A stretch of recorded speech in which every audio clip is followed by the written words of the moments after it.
যশোরের রাজারহাট দক্ষিণ পশ্চিমাঞ্চলের অন্যতম বৃহত্তম চামড়ার হাট। খুলনা বিভাগে 10 জেলার ব্যবসায়ীদের পাশাপাশি গোপালগঞ্জ, ফরিদপুর, রাজশাহী, পাবনা, ঈশ্বরদী, নাটোরের বড় বড় ব্যবসায়ীরা চামড়া বেচাকেনা করেন এখানে। কিন্তু ট্যানারি মালিক ও মহাজনদের কাছে থাকা বকেয়া আদায় না হওয়ার পাশাপাশি লবণের মূল্যসহ শ্রমিকের মজুরি বৃদ্ধিতে চামড়া ব্যবসা নিয়ে হতাশ তারা। ব্যবসায়ীরা বলছেন, বকেয়া টাকা প্রাপ্তির পাশাপাশি ঋণ সুবিধা পেলে সমস্যা কাটিয়ে উঠতে পারতেন। একই সঙ্গে বাজার চাঙ্গা করতে ইউরোপের বাজার ধরতে সরকারি উদ্যোগ নেওয়ার দাবি জানিয়েছেন তারা।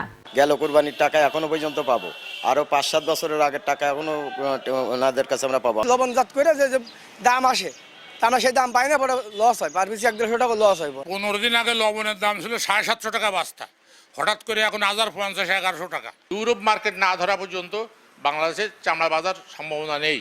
চামড়ার বাজারে স্থিতিশীলতা ফেরাতে ও পাচার রোধে সব ধরনের উদ্যোগ নেয়ার কথা জানিয়েছে জেলা প্রশাসন।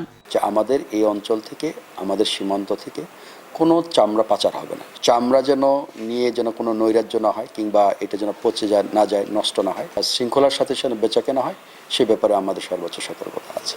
চামড়া ব্যবসায়ী সমিতির দেয়া তথ্য মতে, হাটটিকে ঘিরে দক্ষিণ পশ্চিমাঞ্চলের প্রায় 10,000 ছোট বড় ব্যবসায়ী ব্যবসা করেন। ঈদ পরবর্তী প্রায় 100 কোটি টাকার চামড়া হাত বদল হয় এখানে।